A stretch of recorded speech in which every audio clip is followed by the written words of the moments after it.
So let me get started by asking you to reflect on a couple of questions. Are we being inclusive in the opportunities that we offer our students to engage with the global community? And who is being left out?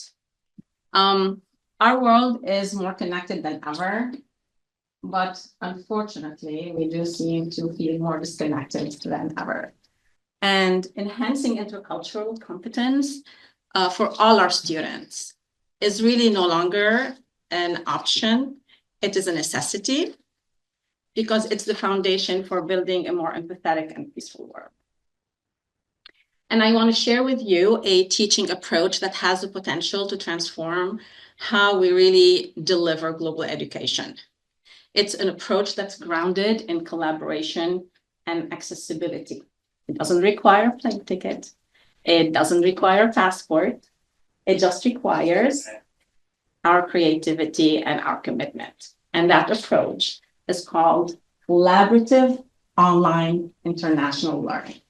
And that's COIL for short, and I'll be using that throughout the presentation. COIL. So let's talk about the traditional study abroad model first, that is really not equally accessible for all our students. Actually, I believe that our traditional study abroad model is deeply exclusionary because most of our students cannot participate. A lot of the students have family obligations, have caregiving responsibilities. Many are first generation, especially here, at Oakland University. Some may be facing financial constraints, and the cost of travel is prohibitive. And after that, what's happening in the general climate, there are growing barriers, geopolitical instabilities, travel restrictions to different parts of the world. And let's not forget that the world can totally shut down on us, just like happened during the pandemic. So it's exactly during those times that it's even more important for us to find ways to connect our students with the global community.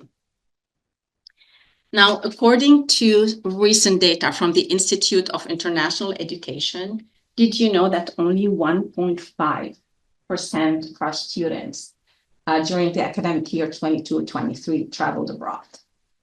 Now, there's been some improvement with diversity with these students, but still 66% of the students that travel abroad are Caucasian.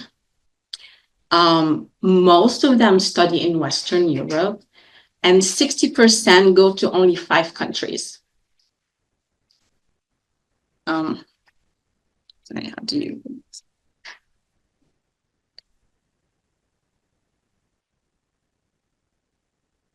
Just trying to look at my notes. Okay. So really, for most of our students, right, it's like 98.5%. Studying abroad and connecting with the global community is really an inaccessible dream. So how do we create, and hopefully here at OU, global learning opportunities that are inclusive, that are scalable, and that they are resilient in the face of disruption? We're seeing some of that. So by show of hands, how many of you before today have heard of collaborative online international learning? 1, 2. Okay, and that's all right, right? Many have not. This is kind of a new concept for institutions, and we'll talk about it. You're going to learn about it. But before I get into that, I wanted to quickly share with you my journey, how I came across COIL. 2 years back in 2022, I signed up to facilitate a virtual exchange for high school students. It was offered by an organization called World Learning. The program is called the Experiment Digital. And they brought in students together virtually, of course, from the United States and the MENA region, the Middle East and North African regions. These students met together once a week via Zoom. There were a lot of asynchronous activities. And I facilitate this discussion with these students throughout, it was a program over 6 weeks. And I really saw firsthand the impact and the transformations that these students went through during this time together, because you have students who have never left their hometowns, who are now engaging with people across the globe. And that's transformational. So during our time together, students were learning to listen, to question, and to empathize. And then through a little bit of research, because I thought, oh my God, that concept, I need to bring it to higher ed. And I did a little bit of research, and I found the concept already existed in COIL. This is a feedback from one of the students that went through that virtual exchange, just to tell us how impactful they felt this program was. I feel so much more open-minded and confident in myself. The other participants were also accepting and loving.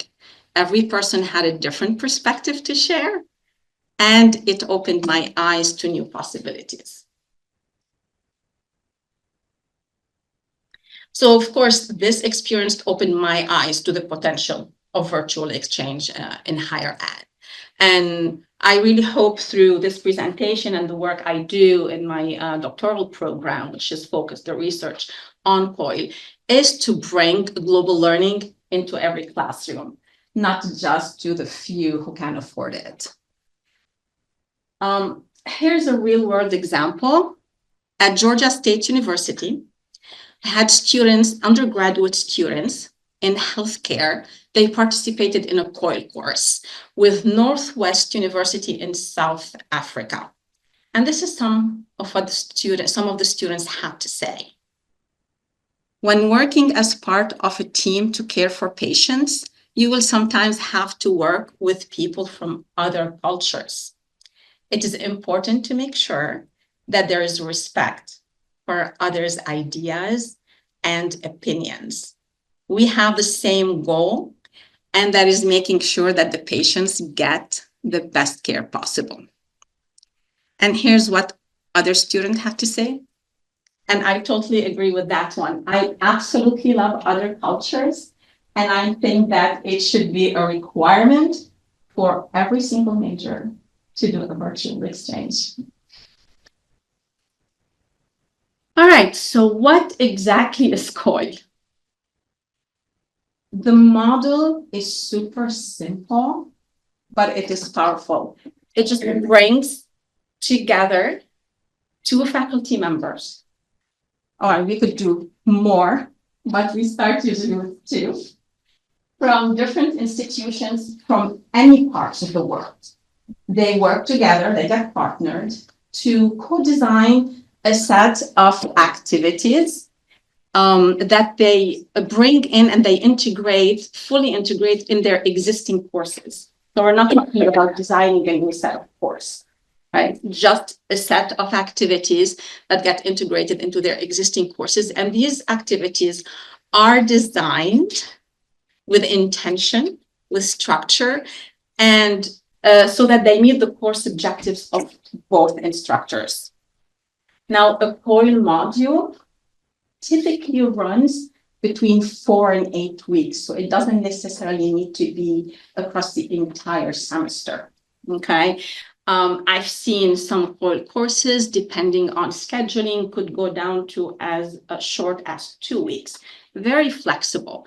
And a COIL module has 3 main components. There is the icebreaker activities that we start with, and they are important for students to build relationships and trust coming from different parts of the world. There is the collaborative project, that's the second component, and that's really the heart of the COIL experience, because it allows students to tackle real-world issues and collaborate virtually across cultures, across time zones, and most of the time across discipline. So it's an interdisciplinary approach. Now, I wanted to think about it, and that's how I like to relate it to our real world and corporate and professional world, is think about it as being on a cross-functional virtual team, which is a common occurrence, right, in the business world. And the third component is the reflective practice. And it is also one of the most important components because it invites students to look back on their experience and to consider what they learned and to articulate how that program has impacted them. Okay, that's where growth happens through these reflections. So what COIL really offers students is a safe space for students to learn how to deal with ambiguity, with differences, with complexity.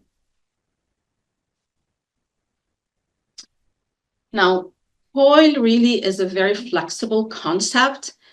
Of course, we use technology, but it is not about technology, okay?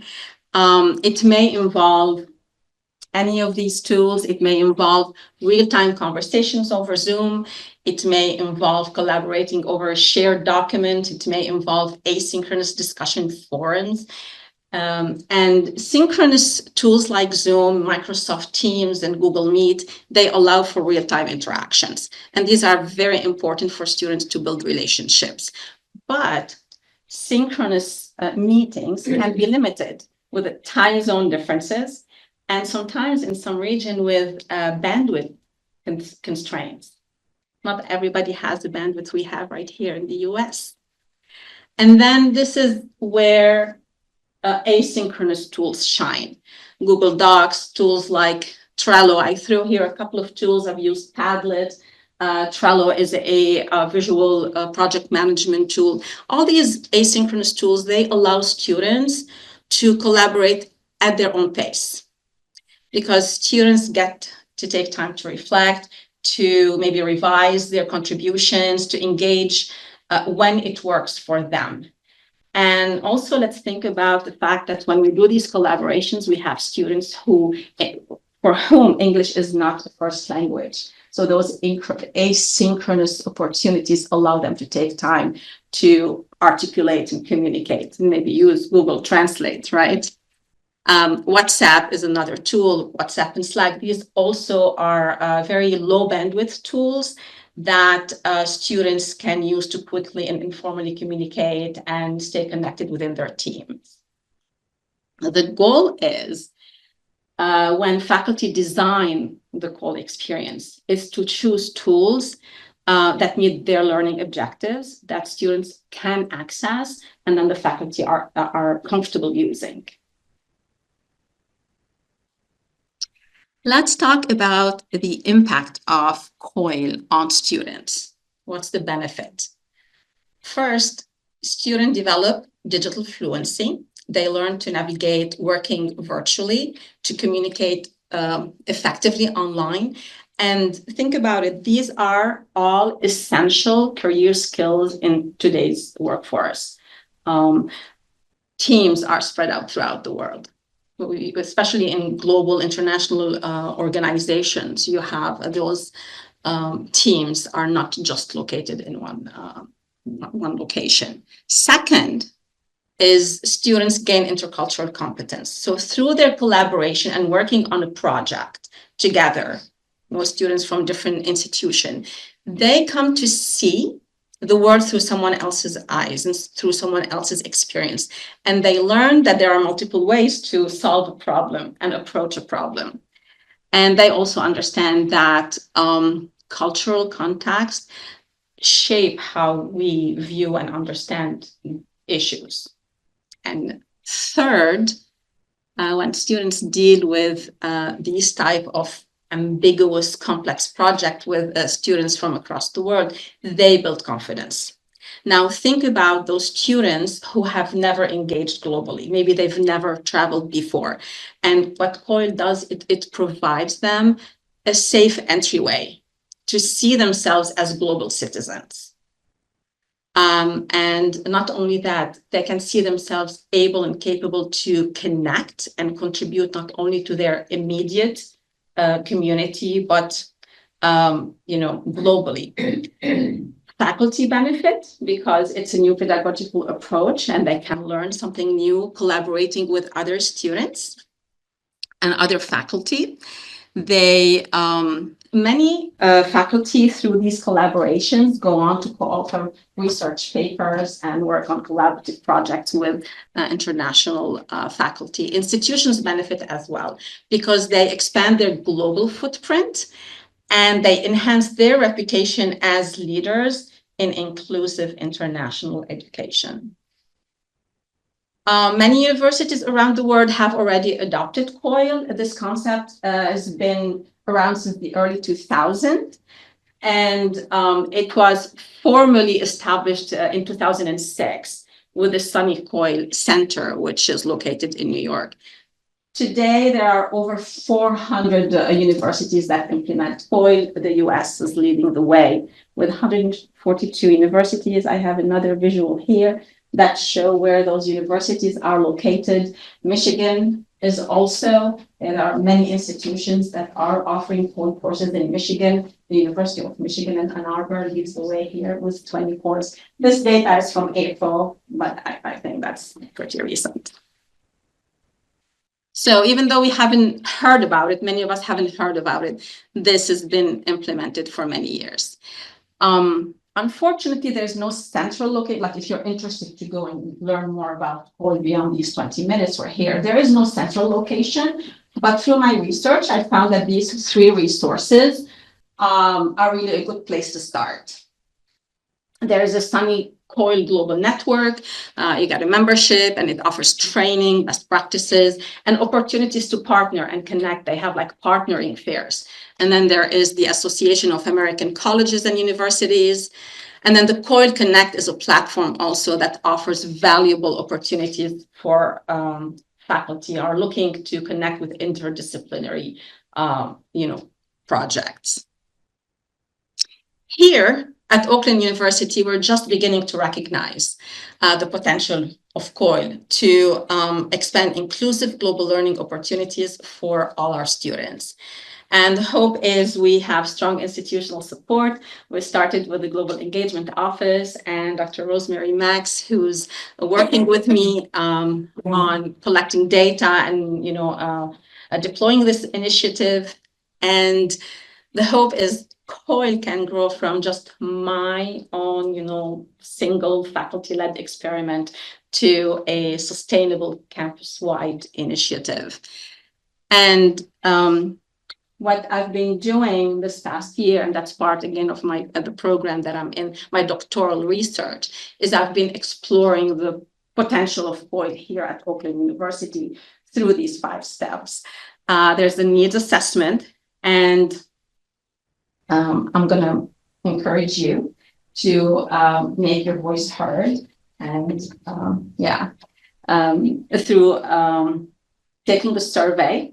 And I have those handout that's out there, and there's a barcode. So I really encourage you to do that. Second, we're piloting courses. So the goal is to pilot the course that I'm teaching in the fall, and we're finding partners right now with a partner in Lebanon, and the American University of Beirut, and we're working together on developing the COIL course. Of course, the module design is another step, and what we've done is we've created a template to facilitate like these early discussions and make sure that we're all aligned. We're both aligned on the objective of the course, and of course, training. This is just an awareness session. We hope to bring training to Oakland University, but there's also training offered from these resources that I've talked about. Challenges, right? And these are, any initiative, especially an initiative that brings, faculty from different countries. These are some of the challenges: faculty training, lack of awareness, right? Finding the right partner. And even if we find the right partner, it takes time, it takes patience. Time zone, differences, academic calendars. Every university has start a different time, ends a different time, aligning course goals, access concerns in some locations, and of course, language barriers. Now, to be inclusive in our COIL design. We need to remind ourselves that not all our students come into a COIL experience with the same level of confidence or even comfort navigating new spaces, comfort, working with students from different cultures. So we cannot assume that everyone or every student is empowered in a COIL project or collaboration to speak up, to collaborate, or even see themselves as global citizens. That's why these are some of the strategies to encourage our students to collaborate and feel comfortable in a collaboration. I'm going to mention this co-creating the ground rules. That's my favorite, and I think it can be implemented not just in a COIL course, but in any course, where students really sit together and they come up with a community rules, how we're gonna, for teams, right? How we're gonna work together. And that empowers them. They become owners of the experience rather than participants. So, for inclusive teaching, which I see COIL as, one of an inclusive teaching pedagogy that is a very important strategy, flexible format, of course, allowing students to express themselves in multiple ways, especially when we're dealing with students who, for whom English is not the first language. So, verbal videos, narrated slides, etc. So this is where, again, I ask you to, let your voice heard. We're collecting information, part of my doctoral program, part of the needs assessment, and would like to just collect awareness, understanding of the faculty about COIL, and also we're collecting interest. The goal is to move forward this community, learning communities with COIL. And with that, I am happy to take any questions and hear your thoughts about COIL. Thank you very much for being here with me today.